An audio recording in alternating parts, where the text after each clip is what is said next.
One day, you may realize that you spent decades taking care of everyone else and almost forgot how to enjoy being alive yourself. After 60, time feels different. The years become more precious, the noise matters less, and one question becomes impossible to avoid. Am I truly living, or am I simply passing the days? Buddhist wisdom teaches that a meaningful later life does not require more money, more people, or more excitement. It requires letting go of what has been quietly stealing your joy. Today, I want to share 7 changes that can make the years ahead feel lighter, fuller, and deeply worth living. 1. Stop waiting for people to make your life feel full. One of the hardest lessons of growing older is realizing that the people you love cannot always give you the amount of attention you want. Your children grow up, your grandchildren become busy, friends move away. People develop their own routines, their own worries, their own families, their own health problems, their own responsibilities. At first, this can feel deeply personal. The child does not call for several days, and the mind says they do not care anymore. A friend stops visiting as often, and the mind says, I have been forgotten. A family gathering happens without you, and the mind says, I no longer matter. Notice what happens. There is the event itself, and then there is the story the mind builds around the event. The event may be simple. Someone did not call. The story becomes, I am no longer loved. The event may be, someone is busy. The story becomes, I am a burden. The event may be, your children have their own lives. The story becomes, after everything I did for them, they abandoned me. This is where suffering grows. Buddhist teaching asks us to look carefully at attachment. Attachment is not the same as love. Love says, I care about you. Attachment says, I need you to behave in a certain way so that I can feel okay. That difference becomes especially important in old age. If your sense of worth depends entirely on how often your children call, how quickly someone replies, how many visitors come to your home, or whether other people include you in everything, then you have handed the control of your emotional life to people who may not even realize they are holding it. This does not mean you should become cold. It does not mean you should stop loving your family. It does not mean you should accept disrespect. It means you stop making other people responsible for creating a life you enjoy. Ask yourself a difficult question. If nobody changed, how could I still make my life more meaningful? That question is powerful because it brings your attention back to where your influence actually exists. Maybe you can walk in the morning. Maybe you can sit in the sunlight with tea and no phone. Maybe you can reconnect with an old interest. Maybe you can read. Maybe you can grow something. Maybe you can learn something you were always too busy to learn. Maybe you can visit someone who is lonelier than you. Maybe you can cook a meal slowly instead of rushing through it. Maybe you can join a community group, spend time at a temple, help a neighbor, volunteer, or simply begin speaking to people instead of waiting for them to approach you first. A full life is not created only by being needed. This is important. Many older people have spent most of their lives being useful to everyone else. You worked, you provided, you solved problems, you raised children, you supported relatives. You cooked, cleaned, drove, organized, advised, fixed, protected, sacrificed, and carried responsibilities. Being needed became part of your identity. Then life changes. The children do not need you in the same way. The workplace continues without you. The family makes decisions without asking. And suddenly there is a painful question. If nobody needs me, who am I? But your value was never supposed to depend entirely on being needed. A tree does not become worthless because nobody is sitting in its shade. A flower does not become meaningless because nobody stops to admire it. Your life has value even when nobody is requesting something from you. This is one of the great freedoms of later life. You can begin doing things not because they are productive, not because they impress anyone, and not because somebody needs them. You can do them because you are alive. That may sound simple, but it can be revolutionary. You can listen to music because it moves you. You can take a longer route home because the sky looks beautiful.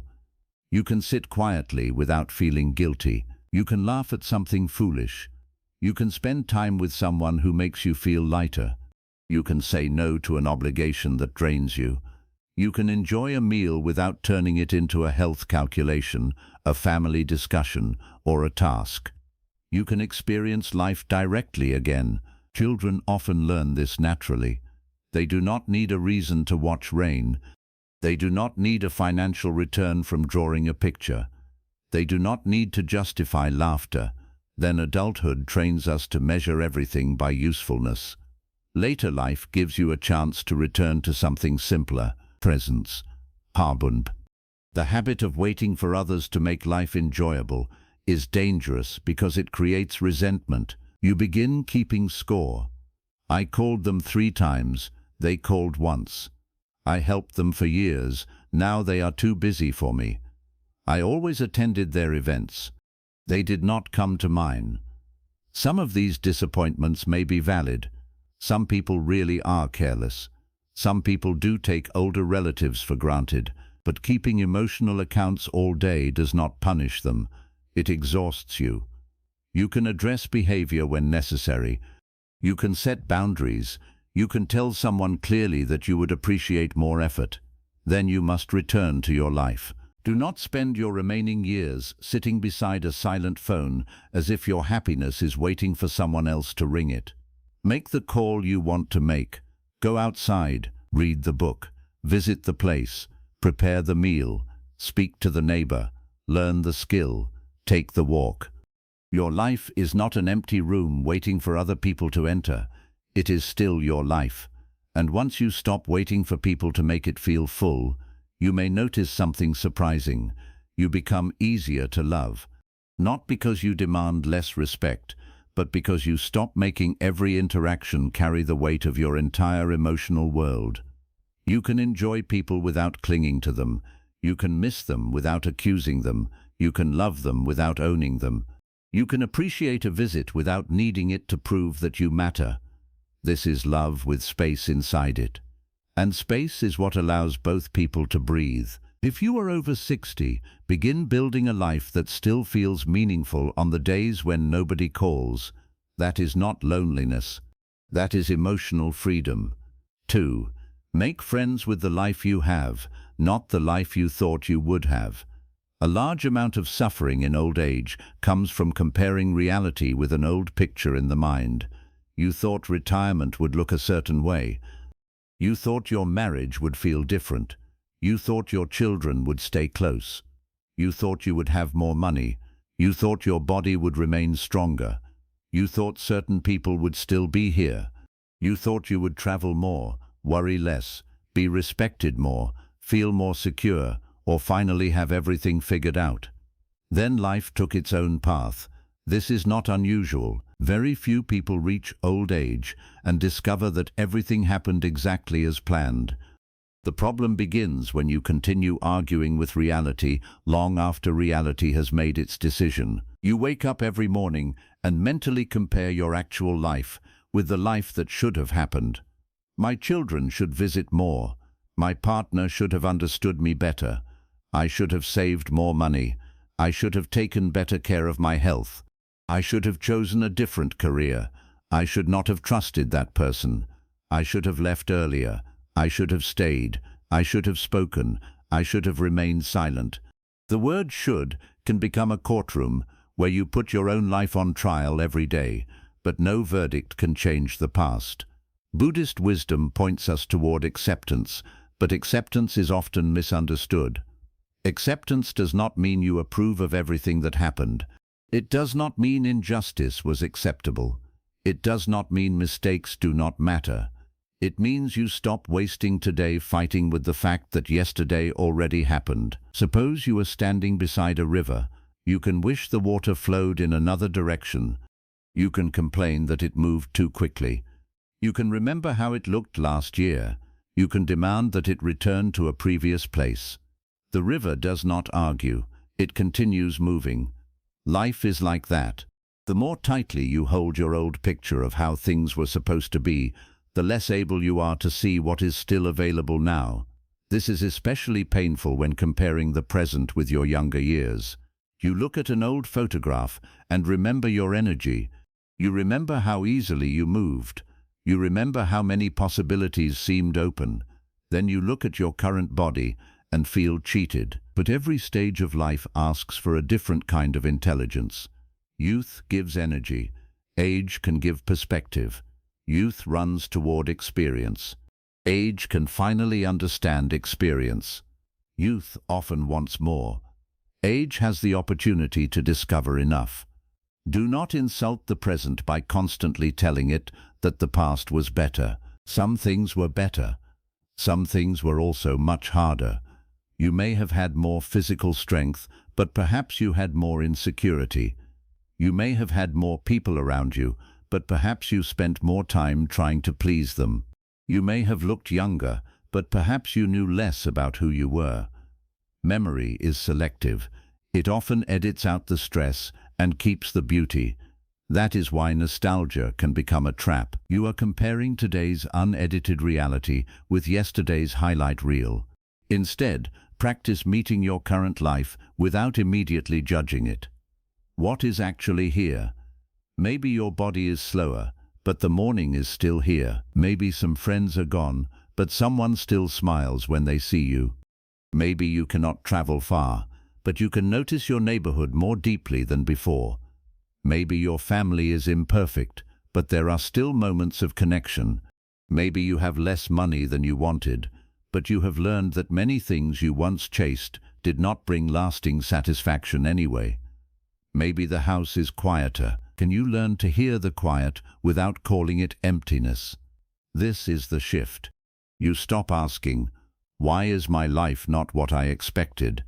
You begin asking, "How can I fully meet the life that is actually here?" There is dignity in that question. It does not deny grief. If someone you loved died, you do not have to pretend you are fine. If your health changed, you are allowed to miss what your body once could do. If a relationship failed, you can acknowledge the pain. But grief becomes heavier when we add resistance to it. Pain says, "I miss them." Resistance says, "This should not have happened." Pain says, "My body cannot do what it used to." Resistance says, "My life is ruined because of it." Pain is part of being human. Resistance can multiply it. The practice is to separate what hurts from the story that makes it unbearable. This is not something you do once. You may need to do it every morning. You may need to say to yourself, "This is the life I have today. What is still possible inside it? Not what was possible 20 years ago. Today." Maybe today you can take 10 slow steps outside. Maybe today you can call someone and listen instead of complaining. Maybe today you can clear one drawer that has bothered you for years. Maybe today you can watch the sunset. Maybe today you can forgive yourself for a decision you made with the understanding you had at the time. Maybe today you can stop punishing yourself. That last one matters. Many older people carry private guilt. They think about mistakes as a parent, mistakes in marriage, money mistakes, opportunities lost, words spoken in anger, people they failed to appreciate. If you can repair something, repair it. Apologize if an apology is needed. Make amends where possible. But if you have learned, changed, and taken responsibility, continuing to hate yourself does not make you morally better. It only wastes more life. The past should become a teacher, not a permanent prison guard. You are allowed to become wiser than the person who made the mistake. You are allowed to live differently now. Make friends with the life you have, not because it is perfect, because it is the only life available to you in this moment.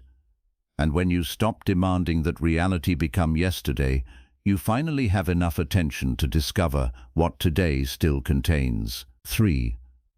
Stop saving joy for a future that is not guaranteed. There is a strange habit many people carry for decades. They postpone enjoyment. When the children are older, I will relax. When I have more money, I will travel. When the house is finished, I will rest. When I retire, I will enjoy myself. When my health improves, I will go out. When this family problem is solved, I will feel lighter. When the weather changes, when someone apologizes, when somebody visits, when I lose weight, when the pain goes away, when things become easier, always later. This habit can steal an entire lifetime because later is not a place you ever reach. When one problem ends, another appears. When one worry fades, the mind creates another. And if you are over 60, you can no longer pretend that time is unlimited. That is not a depressing thought. It is a clarifying one. Impermanence is one of the central truths emphasized in Buddhism.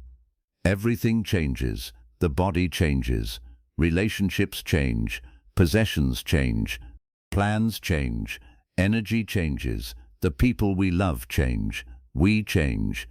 And because everything changes, the present moment becomes more valuable, not less. If something lasted forever, you could postpone appreciating it, but because it does not last forever, attention becomes an act of gratitude. Think about how often people recognize value only after something is gone.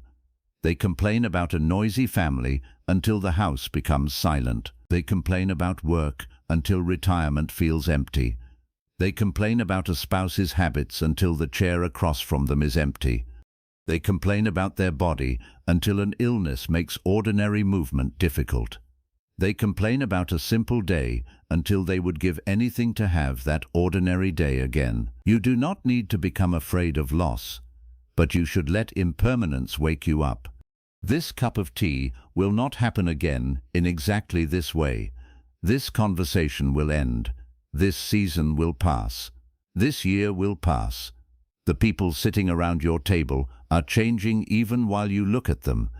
So stop treating ordinary moments as if they are meaningless waiting rooms before real life begins. Real life is mostly ordinary.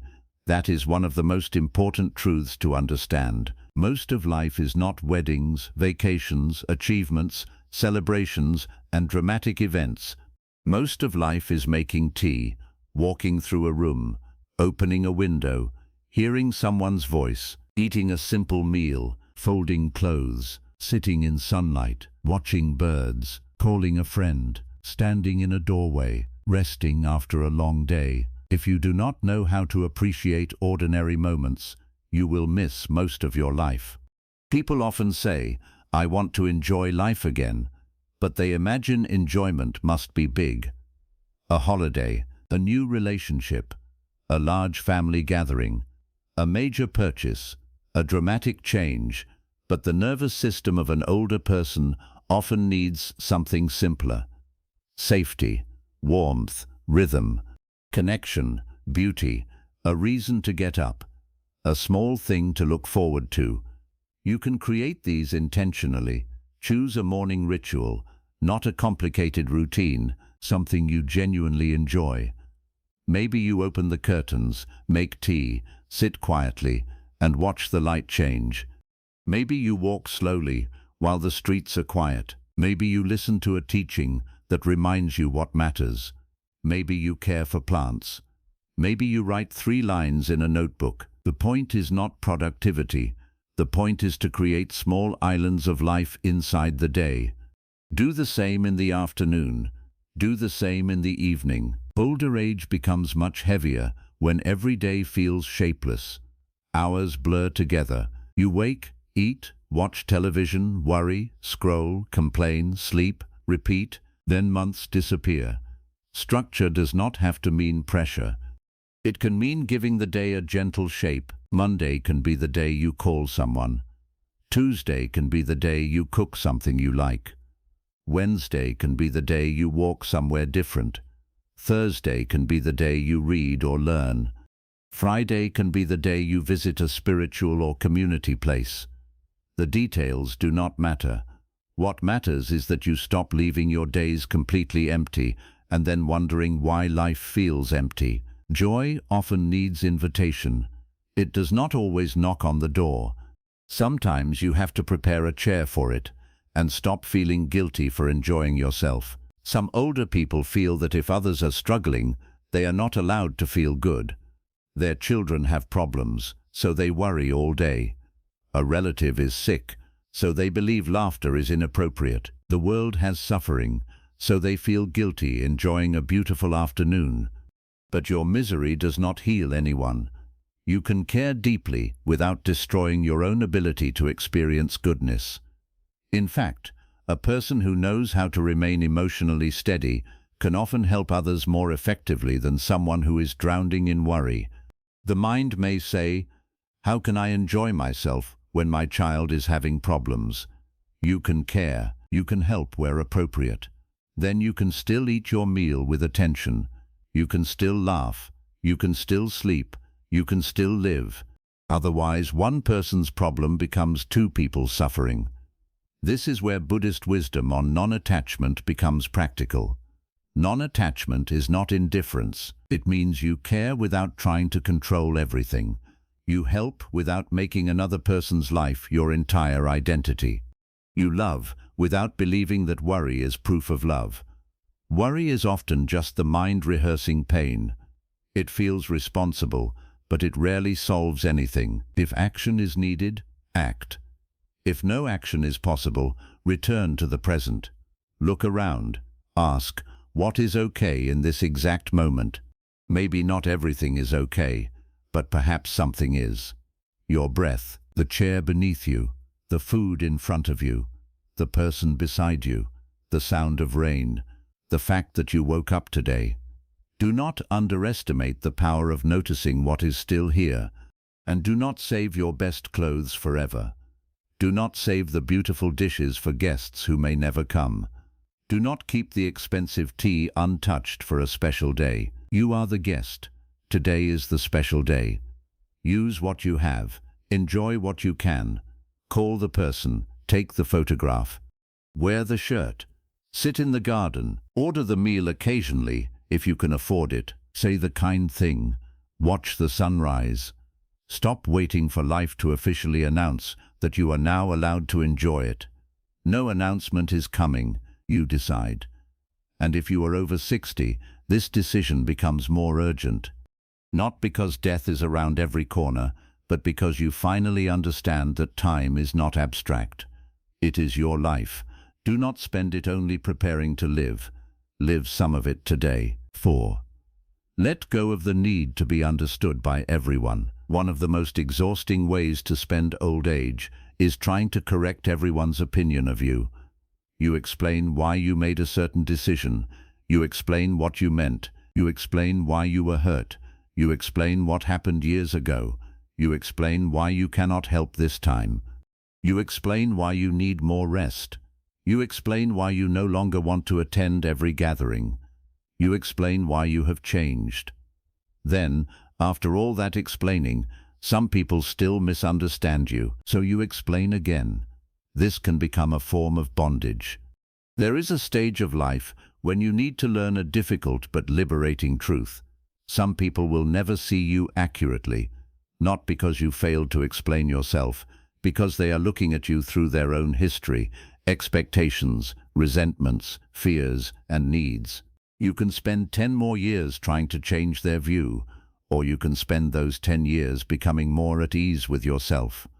The second option is usually wiser. Buddhist teaching often points toward loosening our attachment to identity. We suffer when we cling too tightly to a fixed image of who we are and demand that everyone else confirm it. I am a good mother. I am a generous person. I am the one who always helped. I am the responsible one. I am the one who was mistreated. I am the wise one. Even a positive identity can become a burden when you constantly need others to agree with it. What happens when your adult child says you were too controlling? What happens when a sibling remembers the past differently? What happens when someone you helped is ungrateful?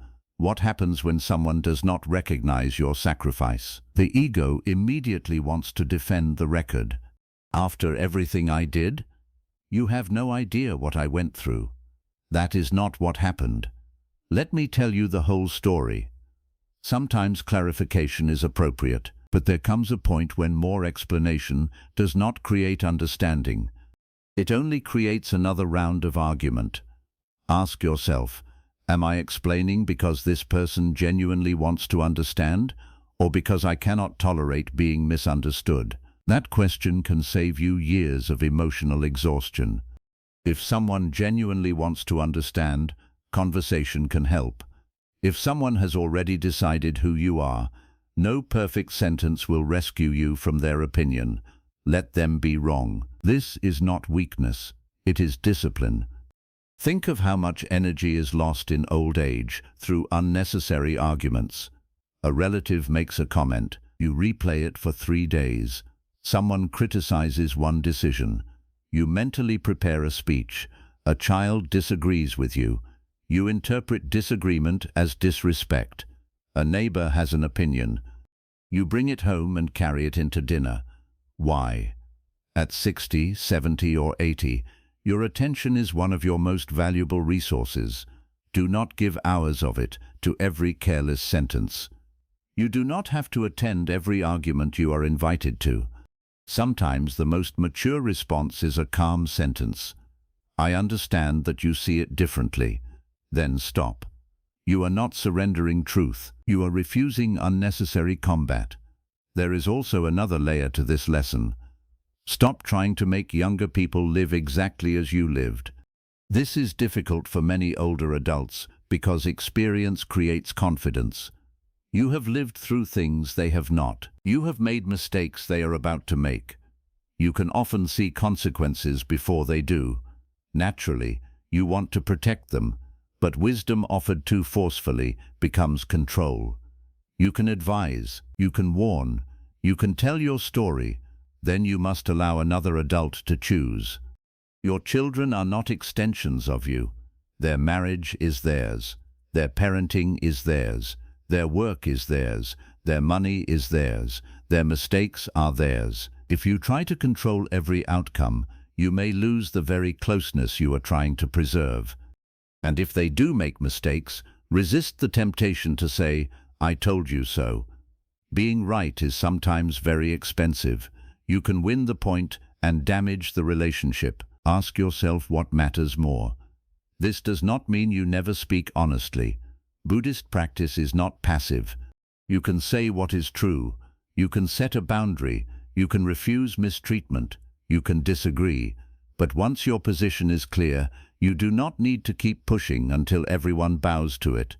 Let the truth stand without constantly defending it. This is especially useful with family. Old family systems are full of fixed roles. One person is the difficult one. One is the favorite. One is the irresponsible one. One is the one who always gives. One is the one who never apologizes. Families can keep you trapped inside a version of yourself that no longer exists. You may have changed, but they still talk to you as if you are the person you were 20 years ago. Do not spend your life trying to force them to update their image. Live differently. Let your behavior become the evidence. If they notice, good. If they do not, you still changed. That is enough. The need to be understood also appears around aging itself. You may say, I am tired, and someone younger says, you are always tired. You may need more time, and someone becomes impatient. You may forget something, and someone speaks to you like a child. You may choose not to go somewhere, and they call you antisocial. You can communicate your needs clearly, but do not internalize every reaction. People often lack understanding until life teaches them personally. You were once younger too. You may have underestimated what older people were carrying. Now you understand because your body has become your teacher. Offer yourself the understanding that others sometimes cannot. That matters. Many people spend their lives searching for validation outside while speaking harshly to themselves inside. They want their children to appreciate them, but they never appreciate themselves. They want others to acknowledge how hard life was, but they dismiss their own endurance. They want someone to say, you did your best, but they continue punishing themselves for being imperfect. Give yourself the sentence you keep waiting to hear. I did not do everything perfectly, But I was human, I learned, and I am still learning. This does not erase responsibility. It adds compassion, and compassion makes honest self-reflection possible. Without compassion, reflection becomes self-attack. At this stage of life, you do not need to build a courtroom in your mind. You need clarity. If you were wrong, admit it.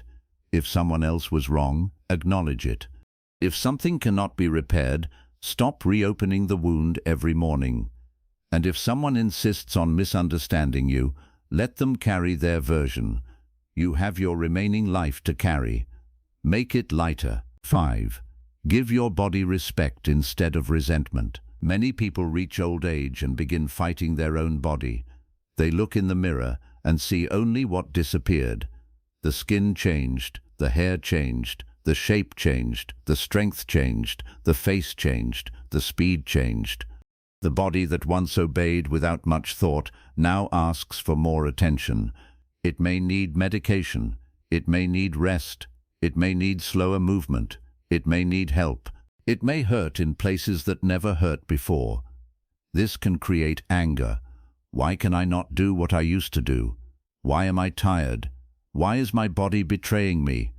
But your body is not betraying you. It is aging. There is a difference. Everything living changes. Buddhist wisdom begins with seeing reality as it is, and the reality of the body is impermanence. You can dislike that truth. You can fear it. You can deny it, but you cannot negotiate your way out of it. The wiser response is not surrender, it is cooperation. Ask, what does this body need from me now? Not what it needed at 30, now. This shift changes everything. When people resent aging, they often swing between two extremes. They either push the body as if nothing has changed, or they stop using it because everything has changed. Both can be harmful. You may need to accept limits without turning limits into an identity. Perhaps you cannot walk 5 miles. Can you walk 10 minutes? Perhaps you cannot lift what you once lifted. Can you maintain some strength safely? Perhaps you cannot work all day. Can you still create a rhythm that keeps you engaged? The question is not, can I still be young? The question is, how can I care for the life that is still in this body? That is a more respectful question. If you are able to walk, walk. If you are able to stretch, stretch. If you are able to get sunlight, get sunlight. If you have medical advice to follow, follow it. If something in your body changes in a concerning way, do not turn spirituality into denial. Seek appropriate medical care. Wisdom does not mean pretending the body is irrelevant. The body is the place through which you experience every day you have left. Treat it like a companion, not an enemy. This also means stopping the habit of insulting yourself because you look older. Look closely at the cruelty hidden inside normal language. I look terrible. I am so old. Look at these wrinkles. My face is ruined. My body is useless. Imagine saying those sentences every morning to someone who had carried you for 60 or 70 years. Your body has carried grief, work, illness, childbirth for some, sleepless nights, stress, long journeys, physical labor, celebrations, losses, thousands of ordinary days. It has allowed you to hug people, hold hands, taste food, hear music, see faces, walk through rooms, and survive experiences you thought might break you. Now it changes, and you call it ugly? You do not have to pretend you love every change, but gratitude is more truthful than contempt. The modern world worships youth because youth sells products. It tells you that smooth skin is valuable, speed is valuable, novelty is valuable, productivity is valuable. Then people internalize the message that aging means becoming less valuable. That is a cultural story, not a law of nature. An old tree does not apologize for its bark. Its marks are evidence of weather. Your face is also a record. Some lines came from worry, some came from laughter, some came simply because time passed. Let time pass without making it a moral failure. There is another danger, comparing your body to other people your age. One person is still traveling, One person looks younger, one person has more energy, one person seems completely healthy, and you think, why not me? Comparison is cruel because it ignores context. Different genetics, different histories, different illnesses, different stress, different resources, different lives. Your work is not to win aging. There is no winner. Your work is to inhabit your own aging with as much wisdom as possible. And if illness has become part of your life, this lesson becomes even more important. Chronic pain or physical limitation can make the world very small. The mind begins living inside the symptom. Every conversation becomes about health. Every day is measured by pain. Every decision revolves around what the body cannot do. This is understandable. Pain demands attention, but if possible, create moments where you are more than a patient. Listen to music. Talk about something other than your condition. Notice beauty. Learn. Laugh. Watch something that interests you. Ask another person about their life. Your diagnosis may be part of your experience, but it is not the entire definition of you. There is still consciousness noticing the body. There is still a mind capable of curiosity. There may still be affection, humor, creativity, memory, kindness, and attention. Do not reduce yourself to a medical chart. At the same time, stop expecting your body to earn rest. You do not need to collapse before you are allowed to sit down. Older generations often learn to equate rest with laziness. Work hard, keep going, do not complain, be useful. But rest is not laziness when the body needs recovery. Rest can be intelligent. The key is balance. Too little movement can weaken you. Too much strain can harm you. Listen. Adjust. Be honest. The middle way is relevant here. Not indulgence, not punishment. Care. And consider how you speak about death. Some people become obsessed with it. Others refuse to mention it. Buddhist traditions often use awareness of mortality, not to create fear, but to sharpen appreciation. The body is temporary. That is exactly why it deserves care. You wash a cup, even though it will eventually break. You maintain a home, even though you will not live in it forever. Temporary does not mean meaningless. Temporary means precious. Wake up and ask, what can this body still allow me to experience today? Maybe the answer is modest. A warm shower, a short walk, a conversation, fresh air, a favorite meal, a prayerful or meditative moment, a hand held, a nap. Do not dismiss modest experiences. When attention is complete, small experiences become deep. Treat your aging body with respect. It has already carried you a very long way. 6. Clear your life of what no longer deserves your remaining time. By the time you are 60, you have accumulated more than possessions. You have accumulated obligations, old grudges, old expectations, old roles, old routines, old relationships, old objects, old fears, old stories about yourself. Some of them still belong in your life. Some of them are taking up space long after their purpose ended. One of the most powerful changes you can make in later life is subtraction, not adding more, removing what no longer deserves your energy. This is deeply connected to Buddhist simplicity. The mind becomes lighter when it does not have to hold so much. Look at your physical environment. How many things are you keeping because maybe someday you will use them?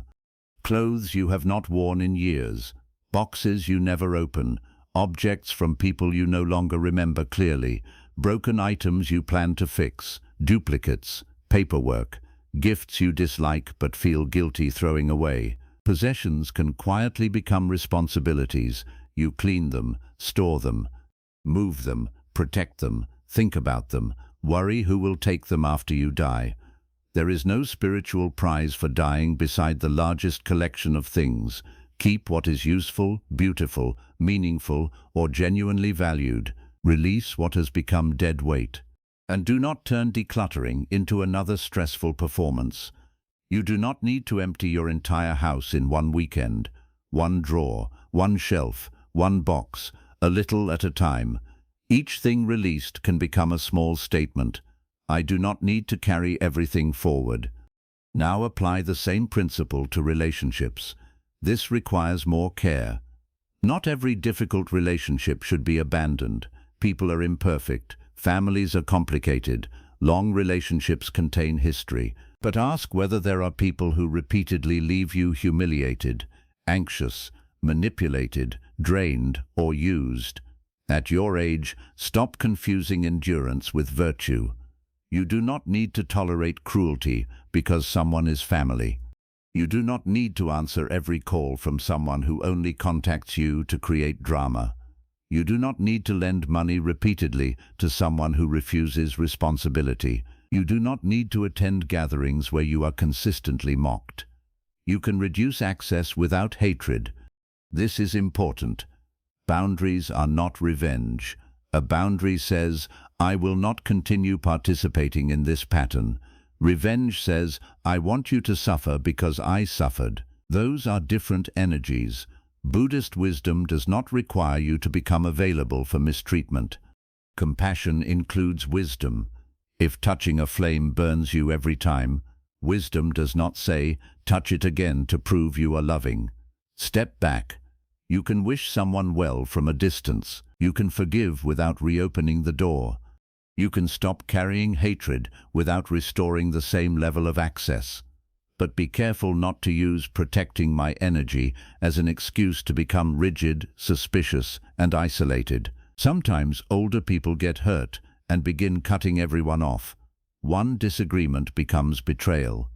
One missed call becomes disrespect. One difference of opinion becomes toxicity. That is not wisdom either. The goal is not to eliminate every uncomfortable person. The goal is to become discerning, who repeatedly harms you, who occasionally disappoints you because they are human. Learn the difference. Now look at grudges. A grudge is a strange possession. You carry someone in your mind because you do not want to forgive them. You rehearse what they did. You imagine conversations. You tell the story repeatedly. They may not be thinking about you at all. Yet you keep giving them a room inside your head. At 60, 70, or 80, ask a blunt question. How many more years do I want to give this person? Maybe what happened was serious. Forgiveness does not mean it was acceptable. It does not mean reconciliation. It does not mean forgetting. It means you no longer want your nervous system to relive the event every week. If the mind brings it back, notice it. This is the old wound. Breathe, return. You may have to do this hundreds of times. Healing is often repetition. Do not wait for a dramatic moment when the memory disappears. Freedom may simply mean the memory arrives and no longer controls the whole day. Clear old expectations too. Maybe you expected one child to care for you. Maybe you expected a certain inheritance. Maybe you expected your spouse to change. Maybe you expected retirement to be comfortable. Maybe you expected family members to become more grateful as they got older. Expectations become painful when they survive after reality has repeatedly contradicted them. You can still have standards. You can still make requests. But update your expectations based on what people actually show you. If someone has broken the same promise 10 times, do not build your emotional future on promise number 11. See clearly. Clarity is kinder than constant disappointment. Also release roles that no longer fit. Maybe you have always been the strong one, so you never ask for help. Maybe you have always been the peacemaker, so you enter every family conflict. Maybe you have always been the giver, so you keep giving beyond your means. Maybe you have always been the responsible one, so everyone hands you their problems. You are allowed to retire from roles that are destroying you. Say, I cannot handle that. Say, you will need to decide. Say, I am not getting involved. Say, I can help this much, but not more. Some people will resist because your old role benefited them. Their discomfort does not automatically mean your boundary is wrong. When you change a pattern, the people who were comfortable with the old pattern may complain. Let them adjust and clear mental clutter. How much time do you spend consuming information that makes you anxious but changes nothing? News all day, arguments online, gossip, family rumors, videos designed to make you angry, constant predictions. The mind becomes what it repeatedly consumes. You would not eat spoiled food all day and wonder why your stomach hurts. Do not feed your mind agitation from morning to night and wonder why you cannot relax. Be informed where necessary, then close the door. Your remaining attention is too valuable to be harvested by every outrage. Create more silence, not empty silence, living silence. Sit without immediately reaching for a screen. Watch what the mind does. At first, it may become noisy. That is fine. You are finally hearing what was already there. Let thoughts rise and pass. You do not need to solve each one. A thought is an event in the mind, not a command. This becomes one of the most useful skills in later life. You notice a thought. My child does not care. You do not immediately believe it. You notice, I am going to end up alone. You do not immediately turn it into prophecy. You notice, my best days are over. You ask whether that is truth or habit. Clear the life around you. Clear the life inside you. You do not need to carry everything to the end. Travel lighter. 7. Build a life that gives you a reason to wake up tomorrow. The final change may be the most important. You need something to move toward. Not necessarily a grand purpose, not a new career, not a huge mission, but something. A reason to wake up tomorrow with even a small sense of direction. Many people suffer after retirement because work gave their days structure, identity, social contact, and purpose. Then work ends. At first, freedom feels wonderful. No alarm, no boss, no commute, no deadlines. Then months pass. Without intention, freedom can turn into drift. You sleep later, move less, see fewer people, watch more television. Days lose their edges. You begin asking, what is there to do? This is not just boredom. It is a loss of participation in life. Human beings need some form of engagement. Buddhist wisdom does not teach that meaning comes from constant achievement, but it does encourage wakefulness, right effort, compassion, and conscious living. You do not have to conquer the world. You need to remain in relationship with life. Start small. Have something growing. A plant, a garden, a skill, a friendship, a spiritual practice, a reading list, a project, a routine, a contribution. Growth does not belong only to the young. You can be 75 and learn how to use a new tool. You can be 80 and memorize a poem. You can be 65 and begin cooking differently. You can learn a language slowly. You can study history. You can improve your handwriting. You can learn to meditate. You can learn to use technology well enough to stay connected. You can record family stories before they disappear. You can organize old photographs and write the names on the back. You can teach a grandchild something your generation knows. You can volunteer. You can mentor. You can listen. You can become the person who calls another lonely person. There are thousands of forms of usefulness that do not require a salary. But be careful. Purpose should not become another way of proving your worth. You do not need to earn the right to exist. Purpose is not a defense against worthlessness. It is a way of participating. The difference matters. If you believe, I must stay useful or I am nothing, then every limitation will terrify you. If you believe, I am already alive and I want to participate in the life available to me, then purpose becomes lighter. Some days participation may be helping someone. Some days it may simply be caring for yourself well. If you are ill, getting through the day with patience can be meaningful work. If you are grieving, learning to carry grief without becoming cruel can be meaningful work. If your mobility is limited, offering attention and kindness to another person can still matter. Do not let society's narrow definition of productivity convince you that only visible output counts. A calm, older person who listens without judgment can change a family. A grandparent who tells the truth gently can influence a child for decades. An elder who refuses gossip can change the emotional atmosphere of a home. Someone who apologizes after a lifetime of stubbornness can break a pattern that existed for generations. Someone who learns not to manipulate their children through guilt can give an entire family more freedom. That is meaningful. Your later years can become a period of emotional inheritance. You may not leave millions, but what emotional habits will people remember from being around you? Will they remember that you complained constantly, that everything offended you, that they had to walk carefully around your moods, that every conversation returned to your illnesses and disappointments? Or will they remember that you became softer without becoming weak, that you listened, that you laughed, that you knew when to let things go, that your home felt calm, that you did not use age as a weapon? This is not about performing goodness for your family. It is about recognizing that old age can deepen character. You can become bitter with age, or distilled. Those are not the same thing. Bitterness is pain that hardened. Wisdom is pain that was understood. Both people may have suffered. One turns suffering into accusation.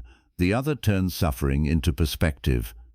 You still have a choice about what your experiences become inside you. A reason to wake up can also be simple pleasure. Do not make purpose too serious. Tomorrow you may wake up because you want to finish a book, because you want to see the garden after rain, because you promised to call someone, because you are learning a recipe, because you want to sit in morning light, because a grandchild may visit, because you have a favorite program, because you want to see what happens next. Curiosity is a form of life. Protect it. Ask questions, learn names, notice changes. Do not become the person who says, "I am too old to care." Care about something. There is another practice that can change your days. Create one meaningful action every morning. Ask, what is one thing I can do today that will make this day feel lived? Not 10 things. 1. Maybe call someone you have been avoiding. Maybe walk outside. Maybe cook for yourself properly. Maybe clear a corner of the house. Maybe sit for 10 minutes without distraction. Maybe write down a memory. Maybe apologize. Maybe say no. Maybe say yes. At night, ask another question. What did I actually experience today? This pulls you out of the blur. You may remember sunlight on the wall, a good conversation, a difficult moment you handled better than before, a meal, a bird, a laugh, a wave of sadness that passed. This is life. Do not wait for every day to be extraordinary. Extraordinary is rare. Aliveness is available much more often. And cultivate some form of inner practice.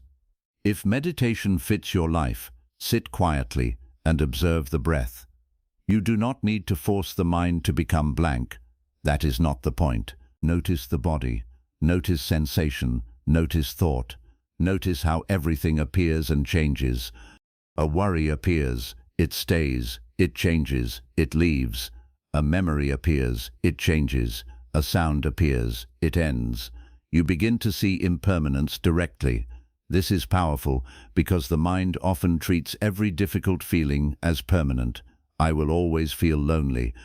I will always be afraid. I will always hurt this much. But observe closely. Even pain has movement. Even grief has waves. Even loneliness changes throughout the day. You may not control what appears, but you can learn not to become identical with every passing state. Instead of "I am lonely," you can sometimes notice, "Loneliness is here." That small change creates space. Instead of "I am afraid," you notice, "Fear is present." Instead of "My life is empty," you notice, "The mind is telling the story of emptiness." This is not wordplay. It changes your relationship with experience. You become the observer of the weather rather than believing you are the storm.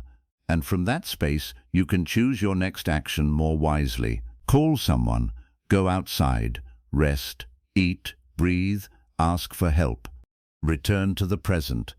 A meaningful old age is not built by denying death. It is built by remembering life. You know the road is not endless. Good. Then stop driving with your eyes only on the rearview mirror. Look at what is still ahead. Maybe it is 5 years, maybe 20, maybe 1. Nobody knows, but today is here. Build something inside it. Closing words. If you are over 60, you do not need to become young again to enjoy your life. That is not the goal. You do not need the body you had at 30. You do not need your children to return to being children. You do not need every relationship repaired. You do not need your past rewritten. You do not need everyone to understand you. You do not need perfect health, perfect finances, or a perfect family. You need to stop making your ability to live dependent on conditions that may never arrive. Stop waiting for people to fill your life. Make friends with the life you actually have. Stop saving joy for later. Stop spending precious energy proving yourself to people committed to misunderstanding you. Respect the body that is carrying you through this stage. Clear away what no longer deserves your time, and give tomorrow a reason to meet you. These changes sound simple. They are not always easy. Old habits can be stronger than old bones. You may wake tomorrow and start worrying again. You may feel hurt when someone does not call. You may compare your body with the past. You may reopen an old argument in your mind. You may spend a day doing nothing and feel disappointed in yourself. That does not mean you failed. Notice, return. That is the practice. Buddhist wisdom is not useful because it creates a life without difficulty. It is useful because it teaches us how to stop adding unnecessary suffering to difficulty. Age will still change the body. People will still disappoint you. Loss will still occur. Some days will still feel heavy, but you do not have to cooperate with every thought that makes life darker. You do not have to keep every grudge alive. You do not have to spend your remaining years chasing people who are walking away. You do not have to wait for permission to enjoy an ordinary morning. Imagine reaching the end of life and realizing that the final years were not merely an afterthought. They were not a long waiting room. They became years when you finally stopped performing, finally stopped trying to impress everyone, finally stopped carrying battles that did not matter, finally learned to appreciate small things, finally understood that love did not require control, finally discovered that being alone and being abandoned were not the same, finally became kinder to your own body, finally understood that enough could actually be enough. There is something beautiful about learning this late. Late is still alive. Do not insult the present because you wish you had learned sooner. Use what you know now. If you spent 40 years worrying, you do not need to spend the next 10 punishing yourself for those 40. Begin today. If you spent your life putting everyone else first, begin giving yourself a place in your own life today. If you spent years collecting resentment, put one piece down today. If you spent years waiting for your children to make you feel important, do one thing today that makes your own day meaningful. If you spent years saying, "One day I will enjoy life," understand that one day is not a date on the calendar. One day is today, or it may never arrive. You do not know how much time remains, neither does anyone else. That uncertainty is not a curse. It is the reason this moment matters. Look around after this message ends. Do not immediately rush to the next distraction. Notice where you are. Notice one sound, one color, one breath, one thing that is still okay. Then ask yourself, what am I still waiting for? If the answer is someone else's approval, release it. If the answer is an apology, stop placing your life on hold for it. If the answer is perfect health, work with the health you have. If the answer is more money, find what can still be appreciated without it. If the answer is your children becoming different people, love them without building your entire emotional life around their choices. If the answer is courage, begin before courage feels complete. Your life is not over because it changed. You are not finished because you are older. There is still a way to live these years with attention, dignity, humor, curiosity, warmth and wisdom. And perhaps that is what it truly means to enjoy life again, not to chase excitement every day, not to pretend aging is easy, not to deny grief, but to stop abandoning the life that is here because you are comparing it to the life that is gone. The past had its time. The future has not arrived. This day is asking for you. Meet it.